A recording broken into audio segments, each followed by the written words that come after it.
Welcome back. This is CBS4K, and this is Total War Medieval 3. Now, before we begin, I'd like to first say thank you so much for stopping by. And that if you want to watch this entire live stream without interruptions from my voice, that's more than fair. Yeah, I have a link of it in the description. Also, you can pretty much find it on the Total War channel. Go check it out there. And you just get a full viewing of it without my opinion. But mostly I'm going to be talking about various points in the video. I might skip over some parts, but for the most part I'm just going to let it play through and I'm just going to talk about it. I'm going to be drinking some water. You might hear some stuff in the background, but don't worry. Hopefully I can edit some of that out. If I'm not, I'm sorry. But this is like a very long video and we're going to be watching them talk for a minute. Now, there we go. Medieval 3. Welcome everyone. Welcome.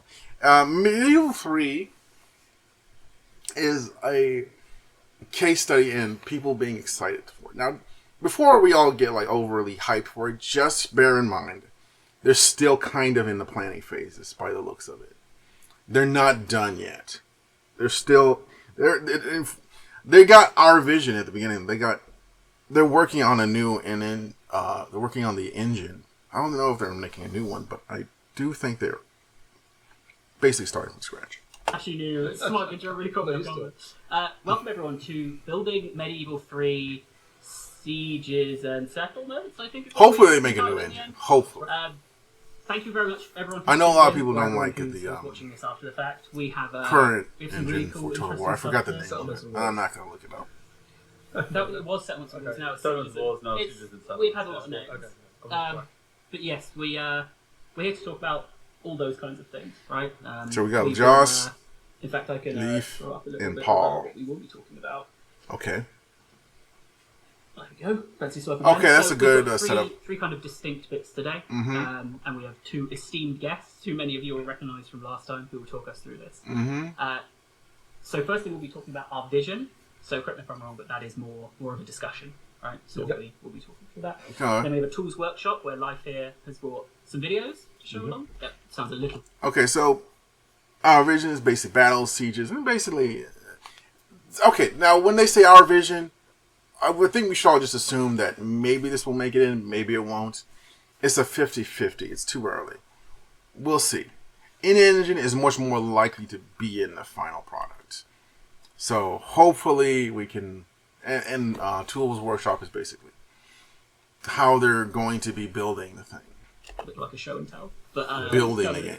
And then we have some in-engine demonstrations, right? Where we'll be booting up the game in-engine to... I'm probably most excited for that one. I know. We showed campaign, our campaign build, and we wanted to show one of our battle prototypes today. So, I think it's sort of, during the announce, we talked a lot about the game overall, of course, and it was maybe a little bit more campaign focused. Last stream, of course, campaign, so it was really overdue to really dig into battle a little bit. Hopefully I know everyone's super eager probably to see. Hopefully they learn their mistakes from Warhammer 3. It's not terrible, but you could tell they made a number of serious errors in that game and its development. In-engine stuff. Last time I got a message on my phone midstream from people in the developer team who said, show the footage, show the game, too much talking. Yeah. But it's obviously important. Like, we want to bring everyone on board. Make sure that the talking part's important. And gotta get even more relevant. Our idea around what's coming. We had a chance to bring everyone, on the journey of the line. And we're not used to showing the game this early on. You're not used to seeing our games this early on, so I think it's very important for us to be able to set that context. I think it's important that we see it early on, so that we understand what you guys are working on. Hopefully, we can give you some tips and help you out, because we are ultimately the customers, and ultimately we are the ones who are going to buy and play it. If we don't like it, we're not going to buy it. We're not going. If we do buy it, we're probably going to give a refund if we hate it. So your job is to try and please us, but having us see it and have an understanding of what you're going for, we might be able to guide you into a better direction. Is that making sense to people? If it is, let me know. Exactly. So I just want to make sure everyone home or if they're downstairs in the studio, knew what we were going to be running through today. But I also want I want to reintroduce you. So for people who missed the last one or caught it on a recap video,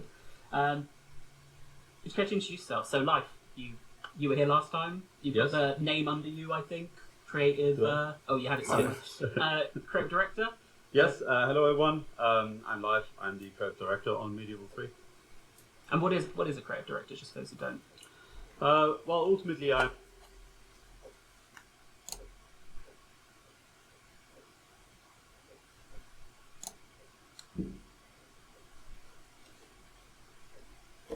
responsible for, let's say, the overall experience for players, the gameplay. I was thinking whether or not we should skip over this, but I think it's a good idea to realization hear what they are about with this thing. Because on our side, watch the last disciplines, art and so design. to make it up, I'm going to talk a bit. User interface. Stop talking over it. Bring on the same. That's all right. You guys can watch the full video. Well, fancy right now. Exactly. And we also have the wonderful Pav. Hello, yes. So I'm Pavel. I'm the game director on the project. I'm ultimately responsible for the game and the team making it, ensuring that the team have everything they need to make the game. And ultimately, Life and I are the two devs that you're going to see mostly in the forums when you come talk to us, giving us your suggestions, and we're the ones actively reading and engaging with the forums. Exactly. So do come tell us what you think. And speaking of, we've got on screen now what Building Medieval 3 is, right? Because it was we spoke about it a bit last time, so we won't go over it too much, but it's an intentional title choice. We're not playing. We are here to co-create the game. Would you say?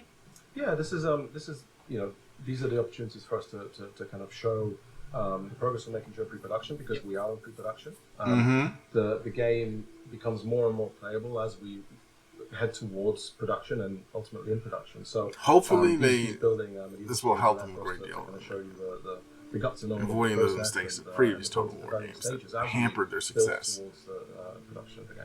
Exactly. I think last time because believe it or not, even the most staunchest critics will tell you they're rooting for this game. They want Medieval 3 to succeed. They want it to be the greatest Total War game. Not just the greatest Total War game, but one of the greatest grand strategy games, tactical games out there, period. As we're building this game, as we're developing the game very early in pre-production, everyone can jump on the ride and be part of it. I think over time we will progress to playing Medieval, playing the game as we I look forward to titling the stream that. Yeah. I think we last time must have been 50, 60 times during the stream we had to go, that's placeholder, that is placeholder. It's already happening again. You'll be hearing plenty of caveats, plenty of disclaimers from us, because we will be showing the engine. But you said Guts and All. I think this is a build that was kicked off yesterday, right? And we've got it here today. This morning. This is this morning. Yeah. So it's just us kind of trying to show what we've got and have discussion about it. We last time we had a bunch of questions and we asked people those questions. You put out a recap blog, mentioning some of the things we learned about that. I think people can expect to see more of those questions this time, right? Yes, absolutely. Yeah, what we want to do with these streams is kind of put together some key questions that we can get feedback on. Obviously, outside of the questions, there's also the general feedback to what we're showing, and the topics that come up as a result of the streams that we're doing, that we're actively kind of listening and engaging with as well. So yes, absolutely, we will be. Just as before, we've got the forum set up with the questions as we ask them. We'll be reading through all of the feedback that we get, and again, summarizing. Again, this is a good idea. You need the feedback. Hopefully, they actually listen to it. But it's link.totalwar.com. I'm not trying to be negative or ride these guys, but at the end of the stream, Steve will confirm at some point. This game has to be good for the sake of their company. I heard. So. A lot of problems. This stream, or do we want to get going? I think not from anyone who's inside the company, but I heard like a number of people, like third-hand accounts which I think from YouTubers that are making their videos, from the videos saying like, yeah, it's not there's internally Sega is not pleased with Total War with Korea's assemblies because of hyenas and the whole thing. And just looking at how much they've canceled from Creative Assembly and how like they're sort of like coming with their hat in their hand, trying to get us back on the customer back on side. It's like, wow, you are in a really bad spot right now. It's not like I'm trying to make fun of it. It's just like you gotta realize you guys kind of pushed criticism away from you. Like the Emperor had no clothes, and you executed everyone for pointing out the Emperor had no clothes. And because you executed and like gotten nasty with everyone about them pointing out your flaws, you kind of brought a lot of this on yourself because you've made a fan base that is very negative towards you. Ambiently throw up at some point. Yeah. But They're going to get better. Is battle. Yes. So I think one element we talked a lot about in the team is sort of the idea of really honing in on what made Total War great, especially Total War, like historical Total War great in the first place. And that's really that simulation of a medieval battle or any historical setting, right? It's not necessarily about making a game with let's say, all the conventions. I'm trying to remember what came first, Shogun Shogun really Total about a War simulation or of Medieval what Total would War. I an think army it might have been between two Shogun epic Total armies, War. a battle between two epic armies look like, and then ultimately allowing you as a player, of course, to, let's say, choreograph your own Hollywood epic cinematic clash. Yeah. And the challenge is often actually fighting against the gaminess and the contrivedness of a game experience, actually trying to get that evocative kind of recreation of the historical battles. I like the pictures there. I think that simulation approach is really important because that makes it feel real. That makes it feel like you're there. You're looking at your armies invading the eastern enemy. Finally, yeah, right? exactly. And I think last time in the campaign stream we talked a lot about the notion of window to the world, which is certainly a mantra or a pillar, how we call it. Mantra we're always going to come back as part of. I might do the campaign. I mean, no, I don't know if I will, but yeah. The comparison though is where's Wally, right? Like Where's Wally? So that idea of opening up the history book and seeing that big vista of a battle, and you look around and you see all this lovely detail. Of, where's Waldo for those that are not outside of England? We don't know any other versions of Wally. I think it's where's Walter in German. Okay, where's Waldo there, yeah. It's having that is that cause and effect, which is not just from the kind of impact of entities or actions in battle. Well, I can't wait the impact of to hear more from this. Campaign to battle, seeing the features of the campaign and the battle. But I do like what I'm seeing. Like the concept art is nice. Behaving in a way that gives you that essentially that window. But will the concept art translate into gameplay in the setting? And a big part of the window to the world of the simulation is, of course, morale, and so we call it the psychology of battle. Okay. Your soldiers aren't, androids who are, marching for you. They're real people, real fighting men, and sometimes. That's what I added a little bit of. And I think really elevates the importance of uniqueness to Total War franchise because if you've the morale system of the discussions in the forums, you would know that there was a really cool proposal by Invicta around unit cohesion, and cohesion is certainly something we talk a lot about, like where, you could have relatively high I've heard of morale Invicta. I don't know. Still uplifted, you believe in victory, but something else brings you in disarray, and your organization, your discipline. But they do listen to some of the criticism. Like I want to be fair about this. They do listen to some, for example, particularly now. So I think really almost like thinking of but just this one.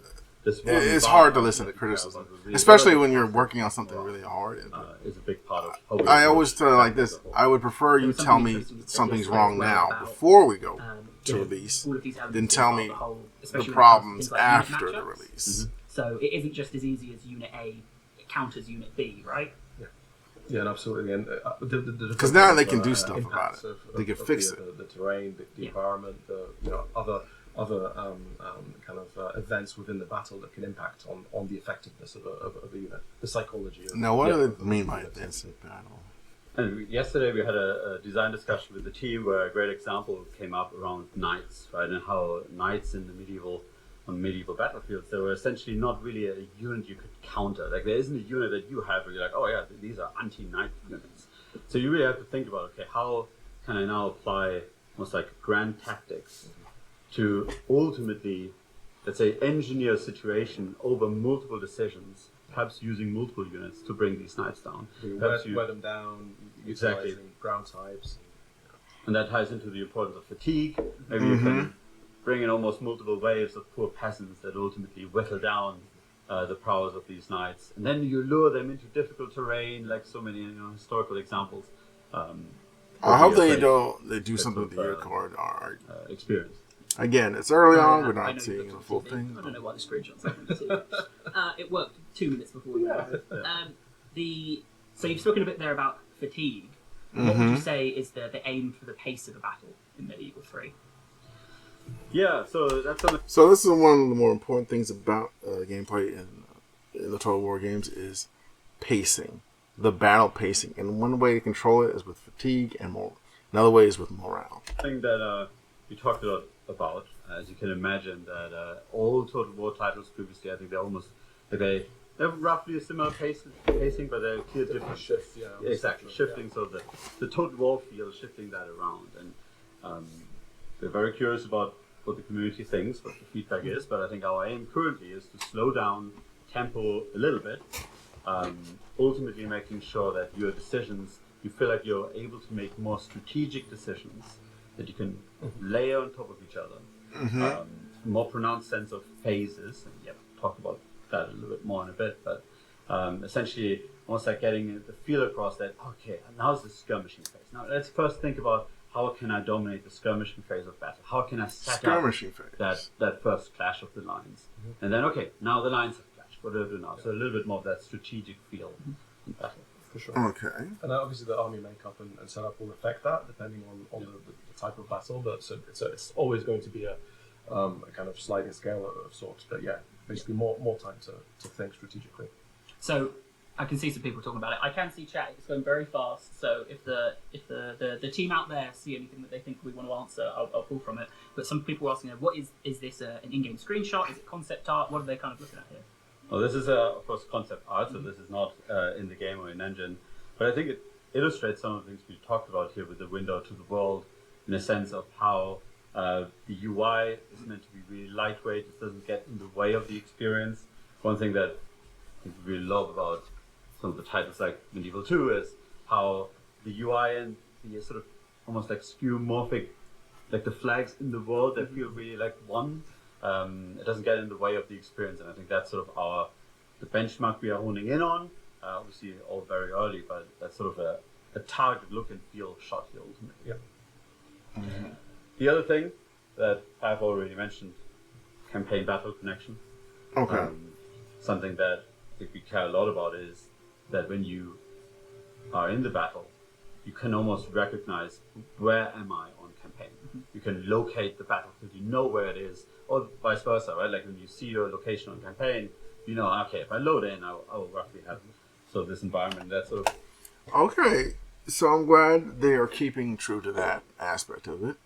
I was worried that we're going to get rid of it. Highlighted by these mountain ranges, which aren't just, let's say, cool vistas in the background. They are there because it represents your location.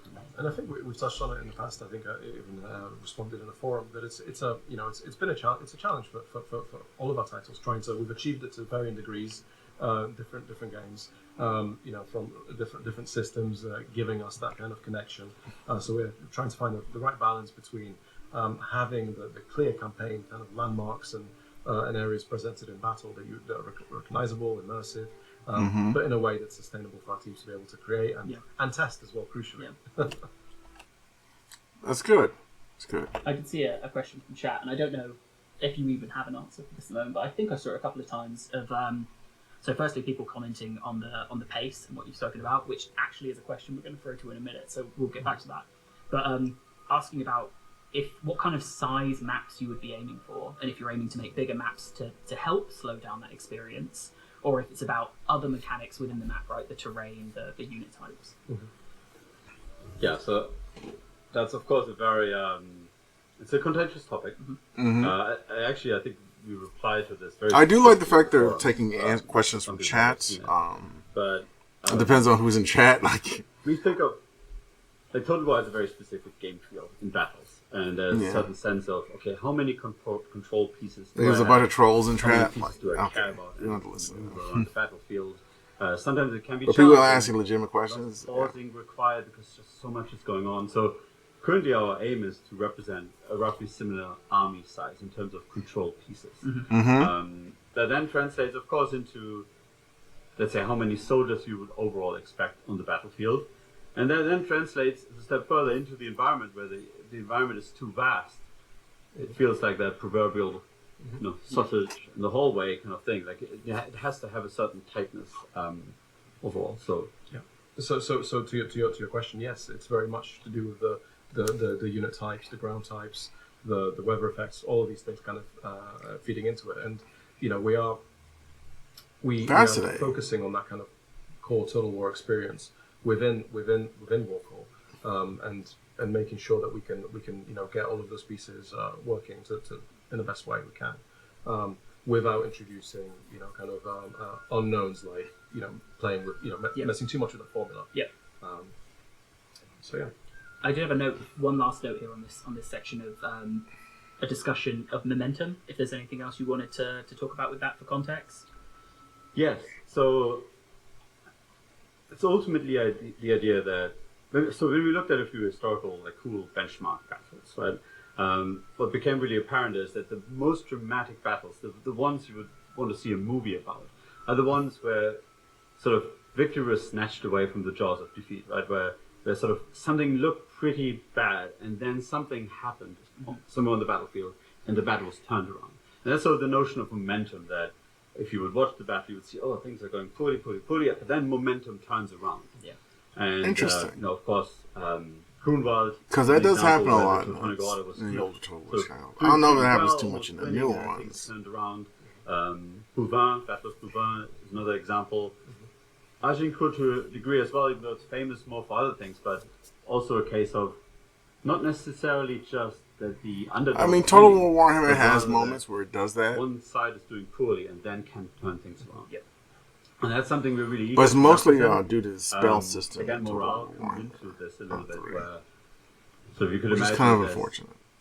You're a soldier on the battlefield, okay, and you see someone on the right doing a heroic stand, winning perhaps a battle that weren't supposed, or nobody thought possible that they would win, and that sort of sparks and creates hope, and then ripples through the army, almost like a positive.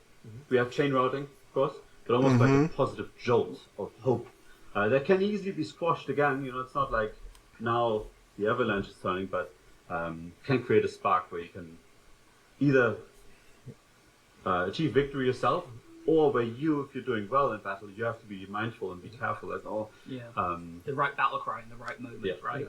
The right kind of general snipe in the right moment. It's something that gives you more agency and hope as well. Even things are looking like you're pretty much done. There's a hope, there's a chance, and it kind of. So you can get involved with Total it's War not contrived, community by getting to this link, gaming step by step. totalwar.com. These things can happen if you play it right. You can turn. If you have suggestions for them, I recommend you do that. The big example here would be that you. I just noticed that in the corner. Demonstratively, the king is lifting the visor, right, and the flag is raised to show everyone, I'm still here, even though it looks pretty bad. I'm still here. Yeah. And that's part of the simulation, right? Where suddenly a glimmer of hope, they get squashed immediately, right? So it's like watching people for the first time press the button in Shogun 2, where they dismount and go into the square and think, "Oh my god, what have they just done?" But then you see the morale effect that has. It's just the magic and the replayability that you get from that as well, and the different scenarios that can play out and the stories you can tell. I think it's really powerful. Then that's what made Total War really you good. Guys are that's kind of us trying to establish the foundation, right, for battle discussion. So if it's right with you, I'll throw to the questions. Absolutely. And we'll all hope all of the things work. I think they do. So these are the two questions we have for our battle vision. So the first is, what is the most essential battle mechanic needed to create an authentic representation of land battles? And how have you felt about the pace and speed of battles in past titles? So is there anything maybe you'd want to add to that first one? So what would you see as a battle mechanic, if that's what they're thinking about? Yeah, so we've thrown around a lot of terms here and sort of features and mechanics, but I think it's great to hear the expectation and wants of people and wishes.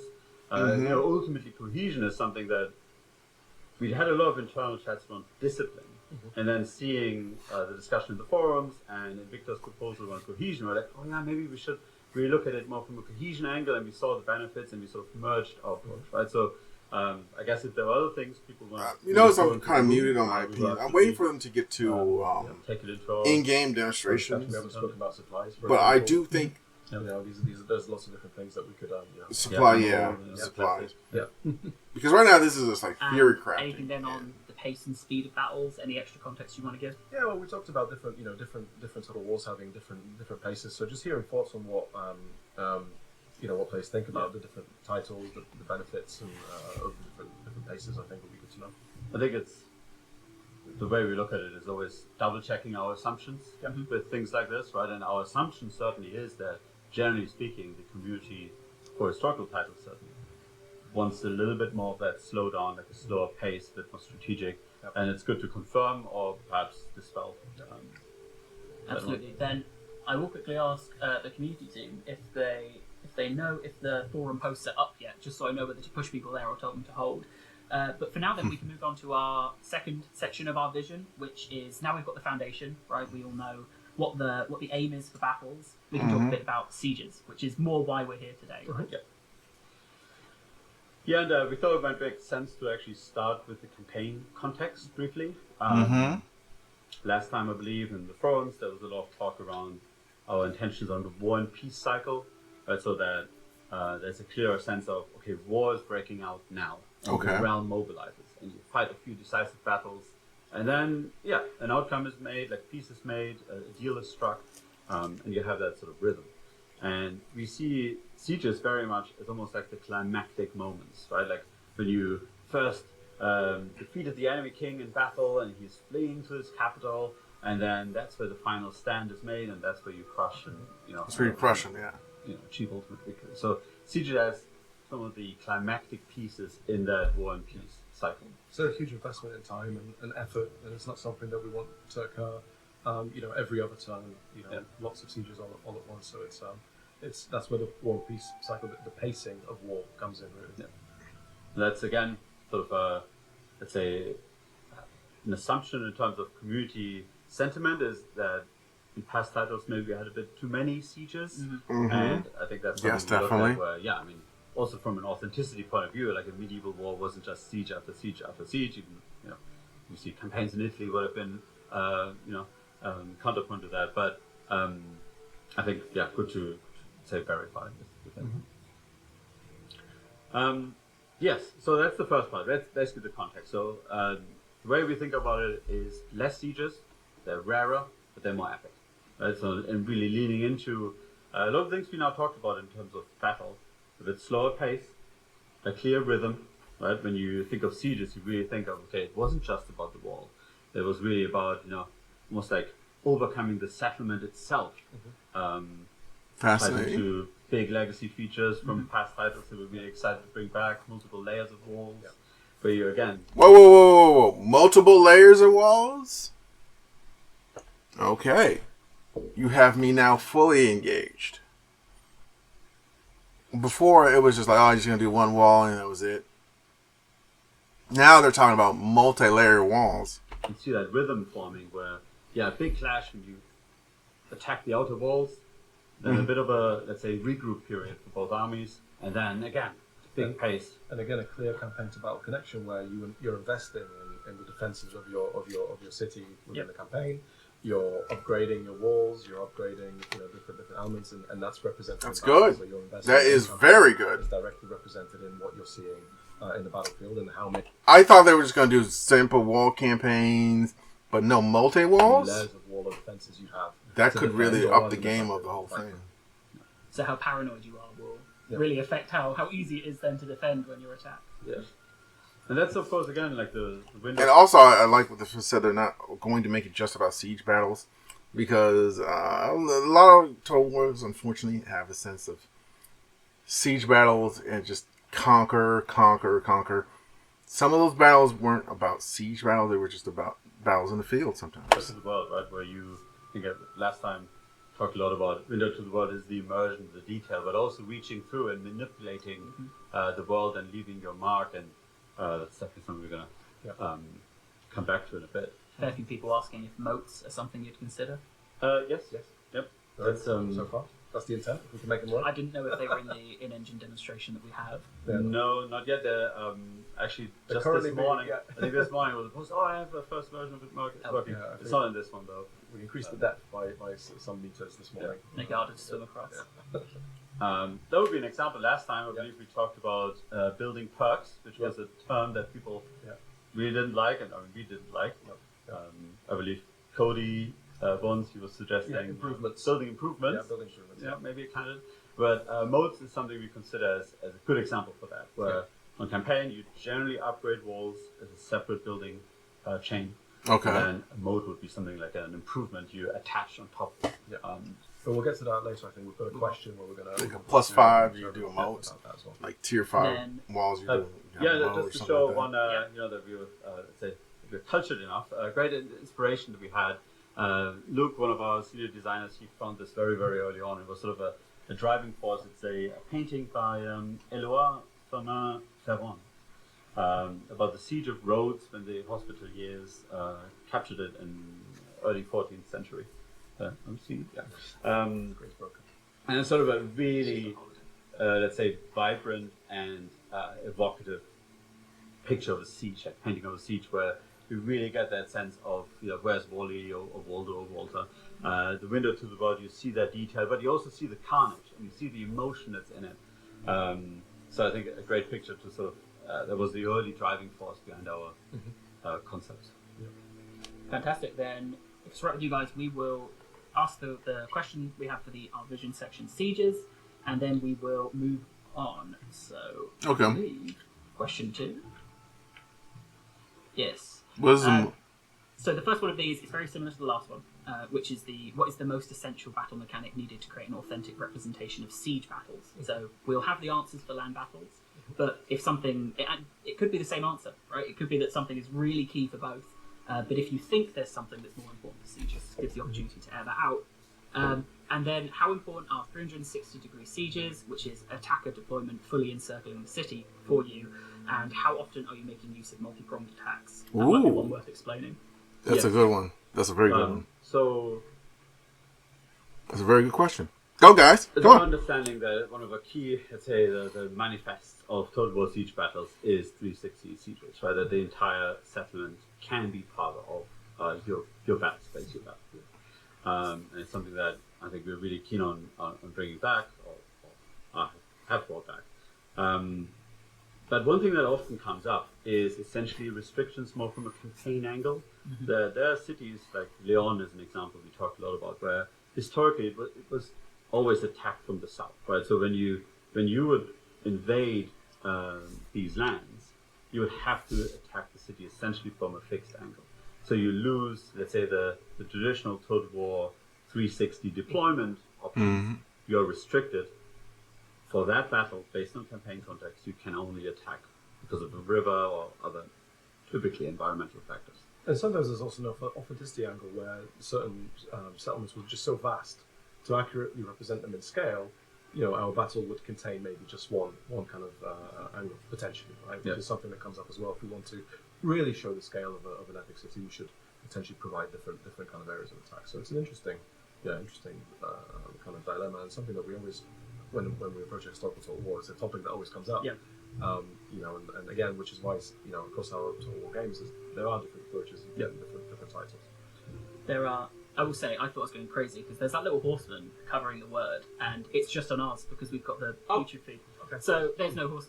When I was referencing a horseman covering the words. So to answer those questions, there is the link there, and it's also in the description of YouTube. It may be being posted on Twitch. But if you follow that link, either now maybe or after the stream for sure, we will have categories for questions. So we will be moving on to our next section, which I have a button. There we go.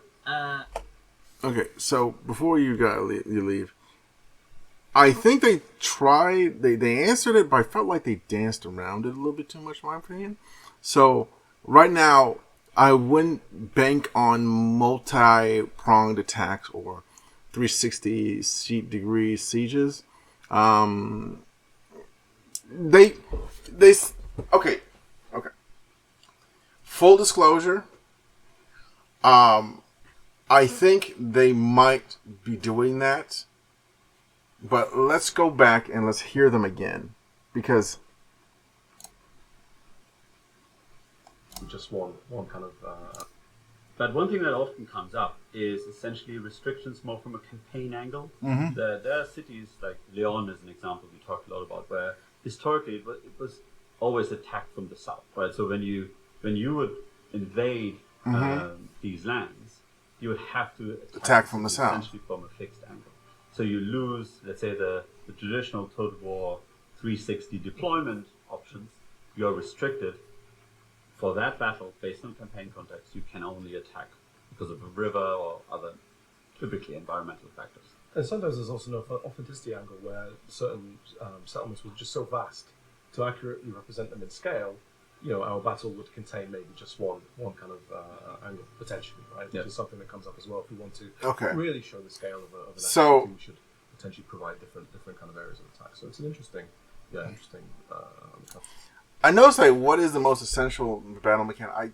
They didn't really focus in on that question. They focused in on the other stuff. What I think they're going to do is they might have a couple of cities with 360-degree sieges, but I don't think they're going to do that many of them. So don't hold out your hopes for that, is what I'm trying to say. Code yet. These are videos of more our tools, essentially. Talking a little bit about how we're approaching the challenge of authoring our settlements. So, I don't know how often we show tools and Never, I think, or very rarely. Or maybe post once we're live. I'll tell you what, Mr. Producer, if while he's getting it set up, if you can double click the middle third and swap it, because they swapped seats, so it shouldn't be Josh Lifepav. It should be. Okay, let's jump a little here. In Battlefield. Yeah. So we've been progressing further with battle environment art kind of pre-production. But again, what you're seeing is blockouts. These are very pretty blockouts because we're constructing our buildings from kit pieces. I'm going to jump a little ahead because I don't know think too what's much really about game exciting about development, this is- but we talked a lot about our timeline and wanting to represent a sense of progression through the medieval era. So if you think about a single settlement, perhaps a capital or like a settlement that's an important trade hub that's fought over a lot, you would essentially see the settlement over the generations and decades and centuries grow and grow over time and really develop in different ways. again, if you guys want to see the full thing, you can watch that on their channel. Peacetime, But I'm just trying to get like a general idea what they're talking about. City View. Yeah, good old City View. But we're kind of doing that here, aren't we? Well, this is peacetime. Absolutely. Yeah. Wait. Did they say they're going to bring back City View? Hold on, let's go back. in peacetime, like in Rome 1. Oh, City View. Yeah, good old City View. But we're kind of doing that here, aren't we? Well, this is peacetime. Absolutely. To represent a sense of progression through the medieval era. So if you think about a single settlement, perhaps your capital or like a settlement that's an important trade hub that's fought over a lot, you would essentially see the settlement over the generations and decades and centuries grow over time and really develop in different ways. See people asking already if we could view the settlements in peacetime, like in Rome 1. Oh, City View. Yeah, good old City View. But we're kind of doing that here, aren't we? Well, this is peacetime. Absolutely. Yeah. City View is one of those returning kind of. It's a lot of us kind of love that, and it's always finding a way. I remember when I joined. Slight little detour. Sorry. When I joined CAI, I really loved it. And I was talking to some of the designers, and the designers really disliked it. It was like there was no gameplay to it. We couldn't really do anything. So what's the point? I was like, no. But for me, it was that window to the world. I could see and immerse myself in the world because I knew there was a world there. Yes, thank you. So finding a way to do that is definitely. But I think what we're looking at is the campaign and having that. I'm not saying you have to do City View, but I'm saying City View is a very good idea. You should do it. Window to the world within a campaign, so you can look at your city in peacetime in a campaign and get that evocative kind of feel for. Yes. Why are you? What are they against it? Here is that essentially, as your settlement grows, you might get different layers of walls with different wall heights, and then of course, so the keep in the center as So Like that it also the final showcases all the hard work you've been doing with Some of the eagle eye of you will spot here that we've got different types of sizes of wall. hard work you've been doing And with the the whips city. as well, very different to before, but we'll get to that. But yeah, there's some exciting changes that we're working with. Gonna swap videos. Let me put us back to camera then. There we go. Right. So what should we be expecting to see from the second video? I've realised live I haven't seen any of these videos. Oh, really? I've loaded them all up and I was like, I'm gonna have them all explained to me anyways. Are you ready for this? Yeah. Yeah. So this is essentially the same thing again, just from a top-down view, which is a little bit less, let's say, window to the world, a little bit less evocative. But I think it shows the footprint really well and how we're really, let's say, capturing a big range of sizes for settlements. Mm-hmm. Starting from very intimate battles that feel quite like almost like at the town square is where the final stand happens, and then up to larger metropolis. Okay, that sounds pretty good. Where you start off with a small skirmishing battles with these cities, but as time goes on, once they become bigger, they go from towns to cities to large cities. I look forward to the videos that analyze. Yeah, it's going to click be on those increased boxes intensity. of what every single option is. Yeah. Look forward to In Fear. All subject to change. Yeah. No, That's a nice way to cover for it. Yeah. What this also helps with, this very, let's say, systemic view of authoring our cities, is that generally it will have a lot of variety, which is obviously always, we can never have enough variety, right? But we all know that feeling of, you rock up to a new settlement, and then you're like, yeah, I know that layout, right? Layout A. Yeah, exactly. That's the same one I thought in Scotland, but I'm in southern France. Okay. And I think that this very systemic approach will help to sprinkle in that variety systemically, because the different culture living there, so the buildings look different. The density is different, so you have more open spaces. Perhaps it's more wealthy or less wealthy, so you get a lot of that visual and gameplay variety. And this is that kind of the development kind of reality. This is where we're trying to find ways that we can effectively offer these settlements to be able to provide the variety and variation for the players, but in a way that's sustainable for us to create. Because ultimately we've been constrained in the past with the number of settlements we can produce just because of the sheer time it takes to put them together and the team sizes that we have to do. And is that what this tool's unlocked then, the ability to... It's the improvements that we're making to the tool, and safe to say, obviously, all of the tooling that we're seeing here, it's a mix of the tools that we're developing as well as kind of existing. But what we mentioned in the blog, we're aiming to release, Warforge and the tool set. So the things you're seeing here, in some shape, will be available to our modding community. So it's basically these are our modding I think what tools this that you're going to be top looking down at. view also shows nicely is sort of overall our, let's say, current thinking in terms of sizes. It's again obviously a topic where I know that some people really care about even larger settlements. But I think one thing we feel like looking back at past titles, the Kingdoms, for example, had really big cities, especially at the top end, that ultimately the siege battles didn't feel as great because it's just too much open space, ultimately unused ground. And I think that's where we are. I mean, you can see it. They're still massive. Let me bring it back. But perhaps, how did you describe it? The biggest cities aren't quite as big as in past titles. Yes, currently. Yeah.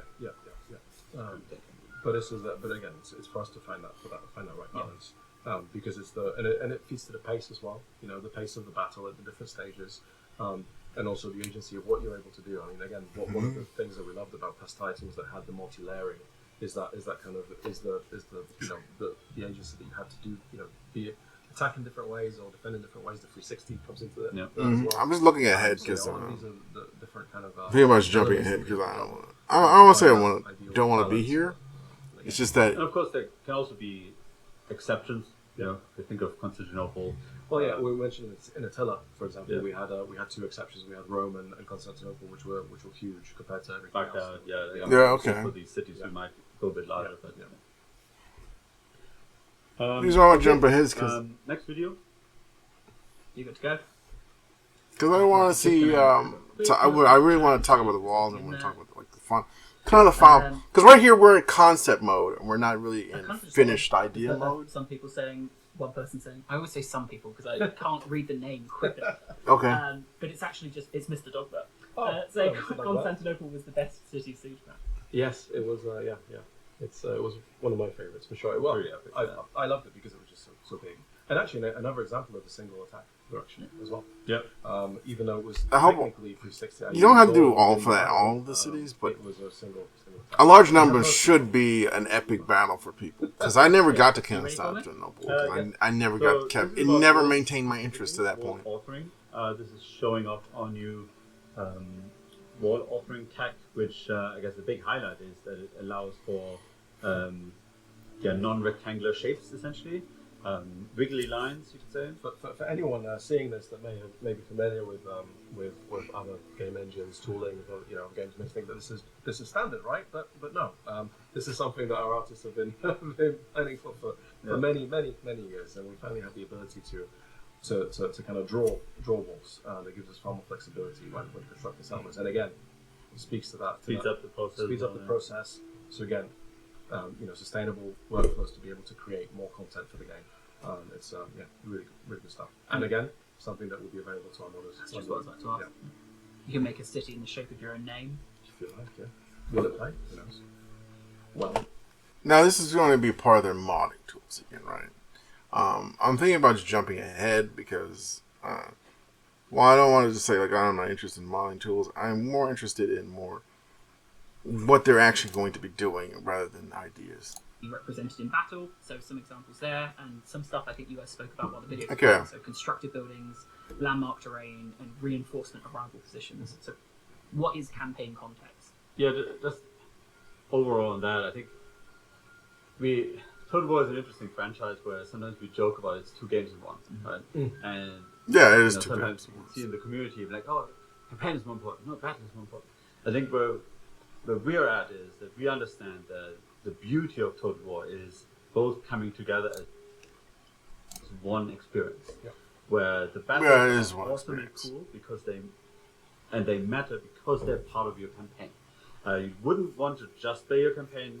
The battles are almost like when you get rewarded for your strategizing, right? Where you can finally zoom in and live through that Hollywood moment. And then on the other hand, like battles without campaign, they lack the context, they lack the purpose of them. Right? So really bringing both together is a big initiative, you could say, for Medieval 3, bringing them stronger together than before.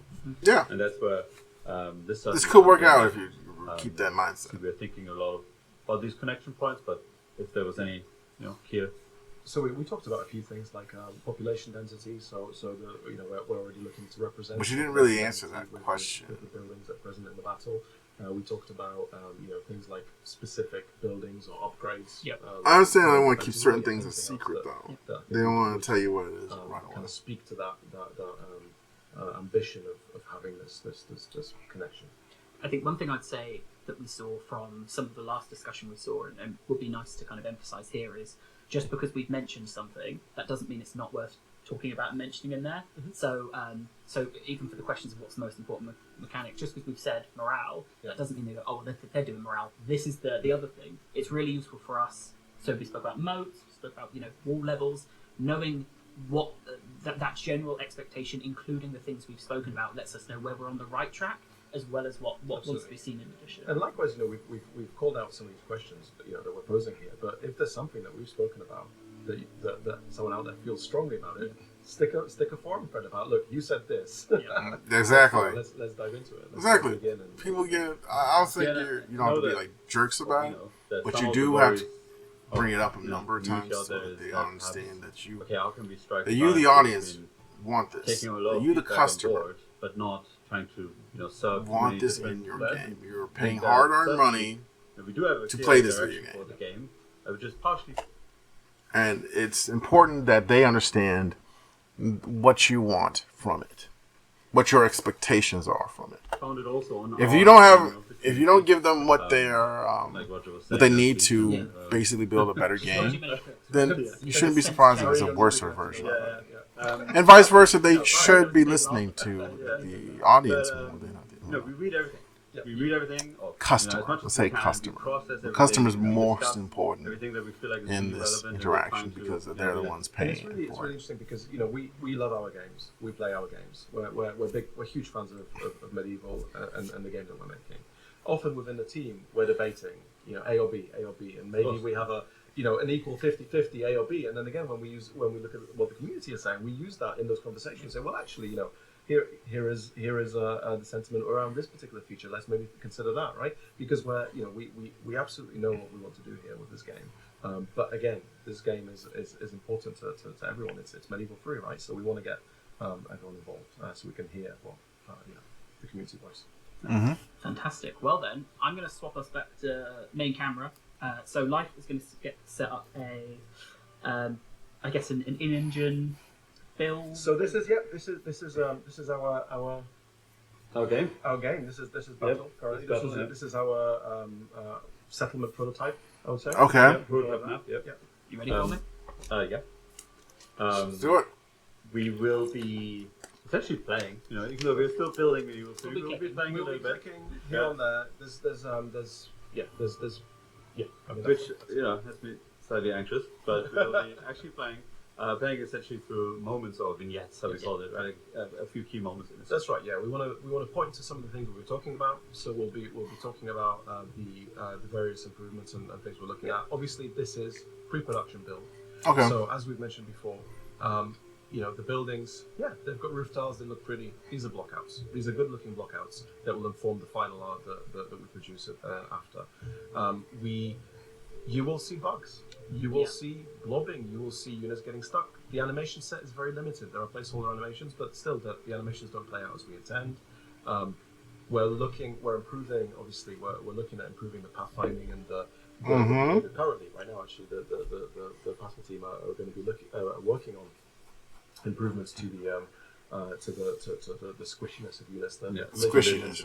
how units interact physically with each other, with the environment, which will play a big part in how they. I noticed they didn't change the thing in the bottom there. You gotta change it, my guy. Where are you? And so all of these things are work in progress. So already we have much slicker navigation through narrow pathfinding areas. We'll get there. Yeah, okay, we'll get there. Spoilers, but what I'm trying to say is this is far from done. Yep. So just to set the context. And the point of us showing this, obviously, is to help inform the context for the questions, right? Absolutely, and also the beauty of this and these streams is that you're going to see the progress. Yeah. So we're showing Battle now. Next time we stream Battle, you will clearly see an improvement, and you'll see the trajectory that we're moving down. Yeah. Okay. Based on everything that we're discussing. So And maybe you're one of the improving things your suggested aspects from of it. the Just forum, give you right? some time, bro. Seriously.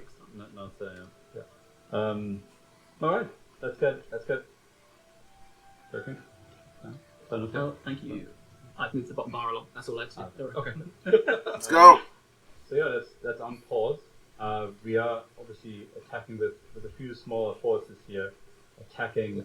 And I will sit here, and I'll keep interjecting as I see things that again UI is also placeholder and work in progress. So even though we've got these kind of banners above the units, as you saw in the concept art, we are looking at we're keen to get kind of flags and banners into the actual 3D world.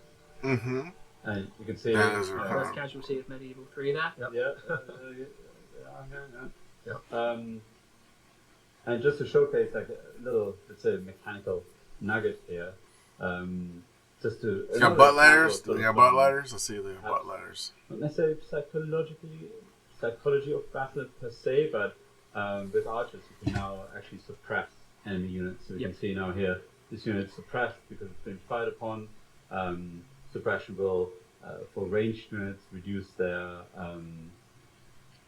I think they got butt ladders. Oh, they got butt ladders! Call them out just immediately. Yes, it's calling out. Yes, there are pocket ladders here, as you can see, but this is purely to aid kind of development. We are working on the team. We already have kind of some versions of carried ladders, which is absolutely the intention for me. Okay. Yeah. They said it before they even popped up. They were like, "I bet it's going to be pocket ladders." And it is for our pre-production prototyping because it's just quicker, more instant. You also notice the size of the ladders because they're there to accommodate the different wall sizes. Okay. So yeah, this is purely work in progress. But yes, Purely work in progress. That we are working on Sure. ladders carried by troops for the final game. And maybe next time we stream battle, we will see that. And I think hopefully we see some entities falling down. That's always a cool spectacle that everyone loves. But I think it was always such a cool thing, especially in titles like Rome 1 or Med 2, like so that stand on the walls, feeling the pressure and the last defense of the tower with your elite units, and I think this is going to replicate. It's really cool. Yeah, cool. Less space on the walls, so more chance of falling up. And are they going into that tower? Yes, hopefully we can engineer this. So one thing we actually wanted to talk a little bit about is this looks. This is literally our debug camera, so in the end it would look a little bit more. We'll figure out a way of doing this. We talked a lot about, let's say, the window to the world and the detail that can come across if we have interior fighting. So literally looking through the window of the building. Quite literally. And sort of, you're busy, of course, with making your decisions and whatnot. But then, in key moments, you zoom in or you look through the window, and you see sort of that intimate fighting on stairs. Yeah, that looks pretty good. So it's just really, really cool. I like the fact everyone's like, butt ladders! It's worth mentioning. They call them pocket ladders. Towers, We all know what they are. Because We all know what they are. Occupied by troops with bows and arrows to function as a tower. Otherwise, you're just throwing your sword, hoping you hit something, right? Yeah, I think one of the features that don't have working yet, but we're really excited about, is the idea of, let's say, contextual environmental weapons. So a unit being able to pick up, let's say, your sword units on a tower and walls, they're able to pick up some ambient bows and fire at the enemy. So there's Really? That should add an interesting wrinkle to battles. a question here. Hopefully. What's the point of using placeholder ladders if that's not your intention? Shouldn't you test the mechanics that you actually want them to be played? Good question.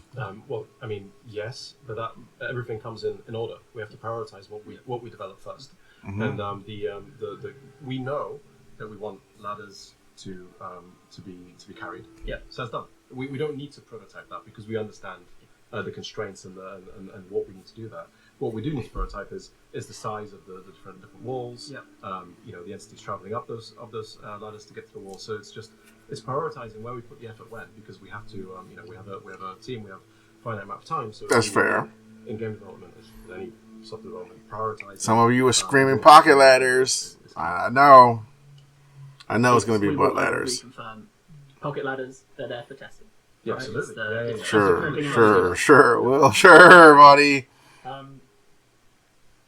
nice. I think we talked about everything with the walls. Unfortunately, not many people fell down. No. I'm a bit sad about that. And also, last time they fought on the stairs themselves, didn't they? Yeah. It's like Total Warhammer 3 doesn't have pocket ladders. And a nice touch. But you know what, butt ladders. I think, something that a few comments has been formed about why have physical destruction of buildings. I think one of the nice elements of that is when we have interiors, when you have a partially destroyed tower, you still have that kind of feeling. You can still have fighting on the interior. Yeah. Maybe they're Partially exposed, partially collapsed towers, but it's still functional because the staircase is there. You still could get some height, so it gives us again more variation in the kind of battlefield scape and the experience. One, I would say it's an ambition and intention, but one thing that was really great about this Siege of Rhodos roads painting. So the idea of Climbing on the rubble. Yeah, climbing up the rubble. So if you destroy a wall piece, maybe entities can climb up to higher levels there. Do we want And to? there's the peril of the collapse as well as you're trying to get through. Yeah. Do we want to pause there to ask our question before we move on to the next engine? Yep. I'm just checking that we covered everything you wanted to in that section. So fighting through towers, pocket ladders, pocket ladders, pocket ladders. Yep. The level of verticality you expect, we spoke about a bit. Fighting on the stairs. So if there's archers at the top of that tower, does that mean I'm going to fight my way up the stairs to get to the top to kill the archers? Yeah, indeed. I think I wasn't able to replicate it now, but we had some really cool videos where essentially you're fighting on 3 levels, on the ground, on the walls, and then on the tower. Wow. And that's really cool spectacle. And the Yeah. verticality we talked about. Yep. That's pretty cool. Fantastic. Then I will move us over to our question for the wall combat section, which is number 4. So this will be posted on the forums. We want your answers to it. That's why we're giving you all the context we can to get there. The question is, That is not the right question. Not the right question. Let me read what the question is. Where's that come from? I have no idea where that comes from. There we go. It was, what was fun or frustrating about garrisonable buildings in previous Total Wars? Okay. That's a plus stream, isn't it? That is a plus stream. Yeah, nice. The Why Ghost of did you Street put the Pass. wrong? Whatever. So Yes. So what did you? So basically, what did you like about garrisonable buildings or not? Yes. Those titles, yeah. And titles like Empire, Napoleon had garrisonable buildings, and I think let's put it this way: I think we are aware of some of the strengths and weaknesses of it, what it is in the game and the gameplay, and it'd be great to get more thoughts from people. Yeah. I fear what the other question is. I'll press those buttons now. Okay. Okay, fantastic. So that is walls. Are you ready for me to come back to you? Yeah. So we talked about walls, and we touched, I think, on the idea of streets as well, and the width of streets. Again, some numbers here. Pharaoh, 32 meters. That was not just Pharaoh. I mean, until now, all past titles were constrained. I say constrained. We had maybe narrower. Your streets were so narrow, you could only fit like one person, not a unit, one person from unit down that street. Okay, those streets were terrible. But from a battle programming team, we got very, very worried if we went anywhere below 32 meter width. For sure, for pathfinding, for AI, for navigation. And here you can see different widths. Some streets, of course, were wider now, but the smallest one is 12 meters. So a much more intimate space, which helps a lot to sell, let's say, the maziness of some of the medieval cities, of course. Yeah. It also makes them sort of interesting gameplay choices, right? Like, do you go down the back route with some narrow streets, or the wider? You get more tools to create variation and vary gameplay within different settlements. Before you show the street combat, I did have a couple of questions from the community that I thought would be interesting to answer. So you spoke about the walls being destructible, and that sparked a lot of imagination, a lot of thought. One person was asking if the walls are fully destructible, or if there would be those kind of undestructible pillars. Fully destructible. Fully destructible. Say it now. Is your intent to be able to push ladders off? We were having a debate about this yeah. this morning. If we could just, I don't know, if maybe next time we could do a little dev chat snapshot. But yes, we're literally debating it. Are they tied? Are they hooked? Should they be pushed? Are they hit? So yeah, it's a conversation we're currently having. The hope is definitely to allow for moments, the Helm's Deep collapsing ladder backwards. It's just super cool spectacle, but obviously lots of challenges around it. And it's something I'm sure we'll be discussing with our consultants as well, and how what's the in terms of authenticity, balance with the gameplay, and so it's something that there's definitely we're looking at, and it's hilarious. We were literally discussing it this morning. Fantastic. Then I believe it. I see it. back to you. Let's talk about street combat. Okay.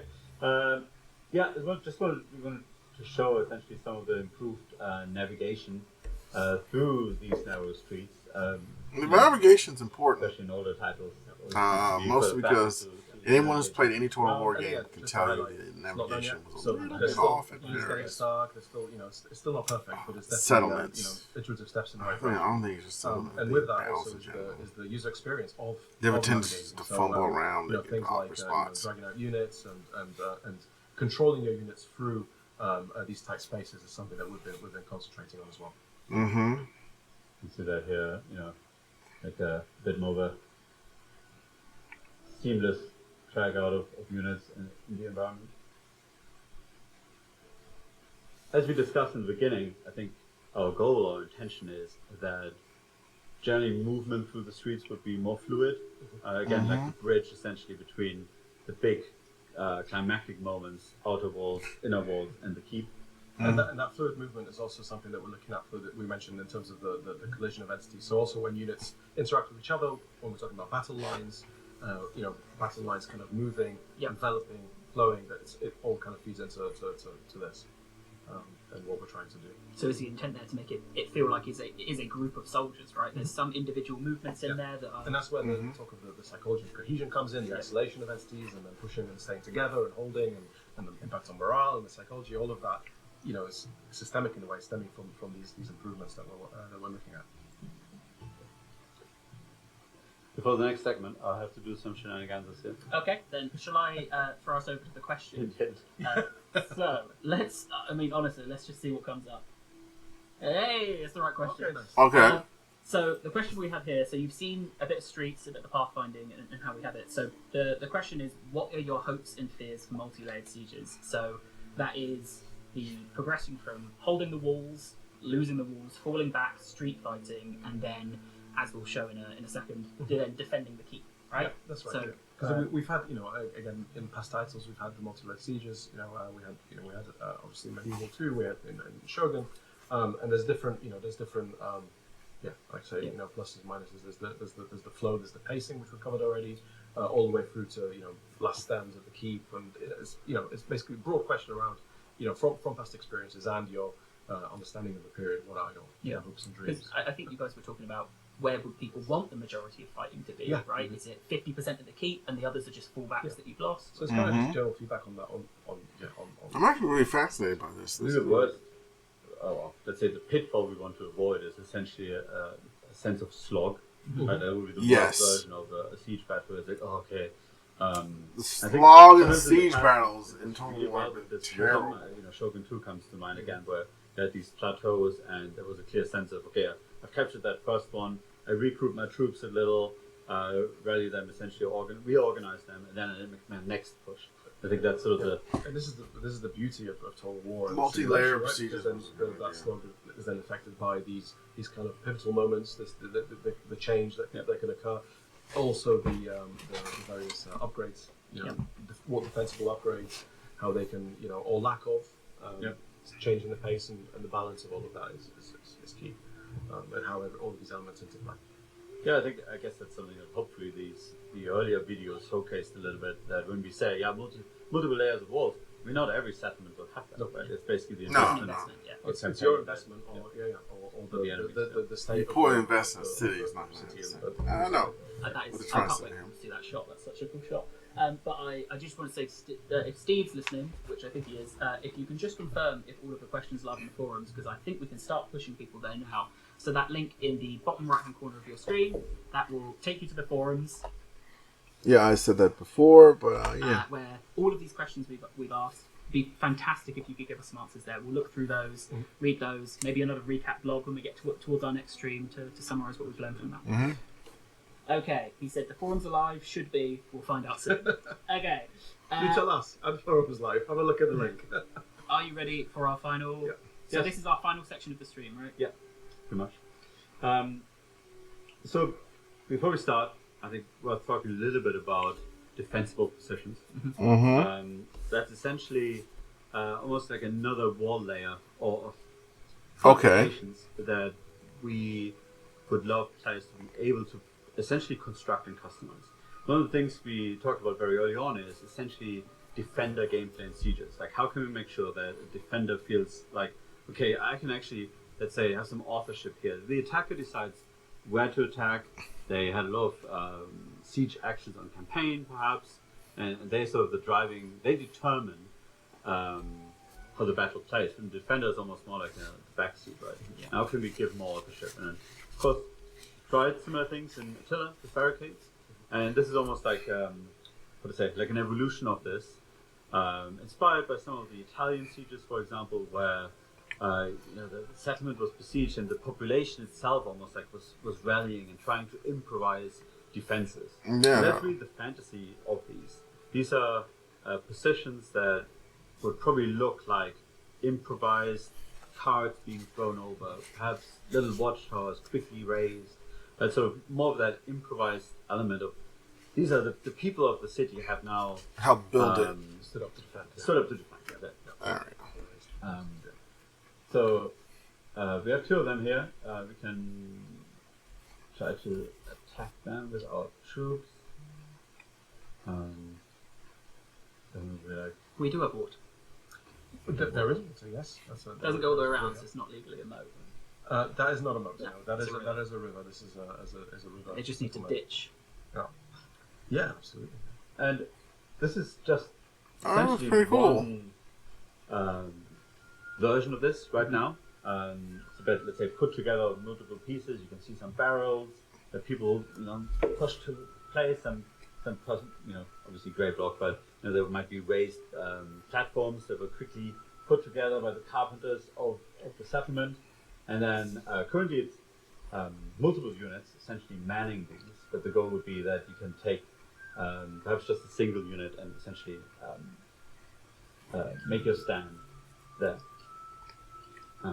Fantastic to see them running over the bridge, taking fire, and even so, everything is placeholder, right? But even Pathfinding so, across a very narrow bridge. yes, it's still evocative, right? That's the goal of blocking it out in this way. Yeah. And that's what these prototypes allow us to do is, again, play with the different balance of widths, different combination of bridges to folds to really find that. There's no bridge there. They're basically fighting in the mud and water. Stress test when the teams are working on the pathfinding and the AI team is working on with that, they have that kind of essentially worst case or different combinations of setups that we can then use when offering settlements. Yeah. I saw a couple of people asking it in the other one, but maybe more personal here. Is friendly fire something you're considering? They're shooting kind of close to their friends there. Yeah, no, I mean it's Of course, friendly fire. obviously something that infamously was part of Attila, and then I think it's part of the simulation really. Yeah, if we're talking about authenticity, it's something that's So most likely we're going to get friendly fire. Not I think definite that's fact. something really, for me, really evocative about that sort of improvised last stand that the populace is doing together with the soldiers here. Obviously, really cool set piece with the archers standing Really? up and, So that's the populace and not just going in. soldiers. The intention of these, and again, it sort of speaks a little bit to perhaps more the campaign, how sieges tie into campaign, is that a 20 versus 20, the full stacks against each other, should really not result in a victory for the attacker. And so it's there's some challenges around this, but that's our intention, that if you have a siege, you should be able to hold off, don't name it with the cross, but there's maybe 8 to 11 units as a defender, you should hold off like a 20 old school full stack, right?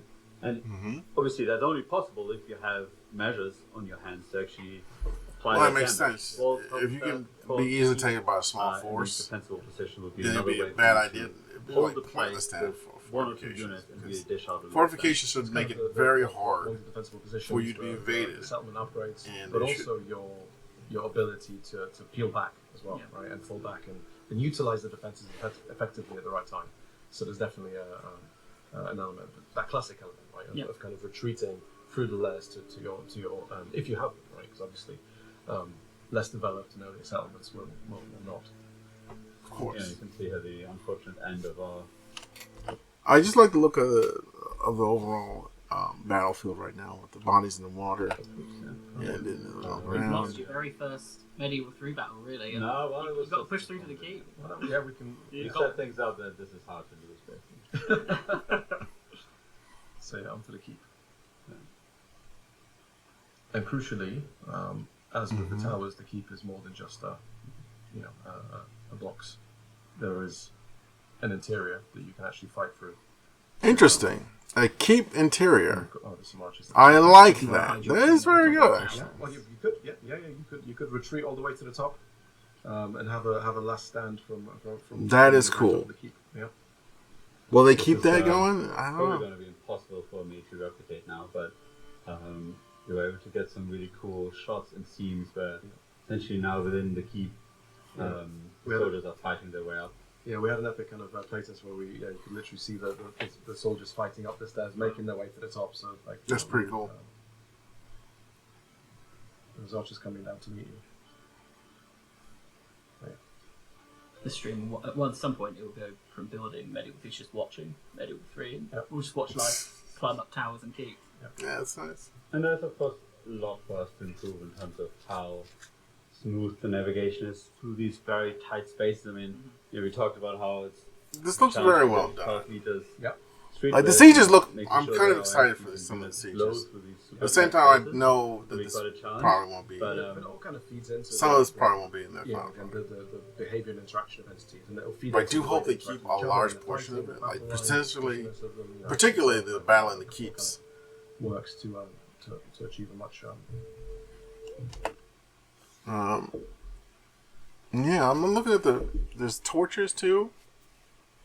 much more evocative and Well, they're going to keep that. slick I don't think they're going to keep it. experience. Hopefully they will. That's cool to see them all Yeah. getting ready. Will they be able to Because shoot we've down? Yeah, for sure. We've all had experiences with past titles of units getting stuck on walls, getting stuck in towers. It's we're really trying to You're going to hope. Hopefully they fix the AI. kind of stop that from happening. Hopefully with they fix free, it, so yeah. it just flows. They're talking about it right now, but let's not hold our breaths. But yeah, still a long way to go. But again, this is the idea. Yeah. We're showing you pre-production kind of builds here. I know what So, you mean. and as we Pre-production's- stream more, you're going to see things change. You're going to see the improvements as we lead up to as we move through the development process. Brilliant. Well then, shall I move us on to our final question? And then Yes. we'll start to wrap things up. So, let's see if it's the right question. Hey. So, our last two questions, which should be live now. The first of which is, what was fun or frustrating about barricades in previous Total War titles? So you spoke about Attila and the barricade system there. I think a lot of people, obviously Warhammer 3, the most recent iteration of barricades and towers, so hearing what they thought there.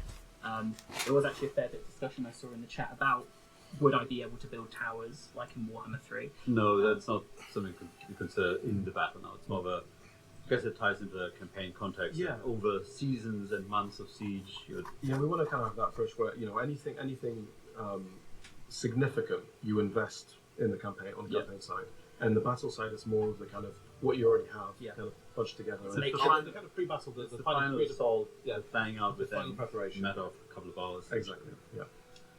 Fantastic. So that's question one. Question two was, what kind of wall and tower defenses would you like to see in sieges? Yeah, so we talked about moats, but we're also Moats. discussing things, hoardings and barbicans and all of these kind of things. Different types of gates, ultimately gate mechanisms. Okay. Yeah. Game And so that's why I wanted to clarify the tower. So defenses. they're We're basically talking about going bumping over a tower what they down, said right? before, so We're talking I think we about can exit, finish it up here tower On because defense. top of the tower, like Bastion. I think they're more or less done talking. Yeah, we're talking about, again, They're more or less done talking. You are choosing to invest in the defense of your settlement. What are the things that you have? What are the improvements or the building chains that help you improve the Again, settlement? if you want to see the full Is it thing, you different can go types of towers, to different types of wall? Already talked about sizes. get in. But then You can what go to the link in the comment section in the description. It should be there. If you liked what you see here, you liked my commentary, if you liked what I was saying throughout the whole thing, then don't forget to hit the like button, subscribe button, and I will see you in the next one. Take care.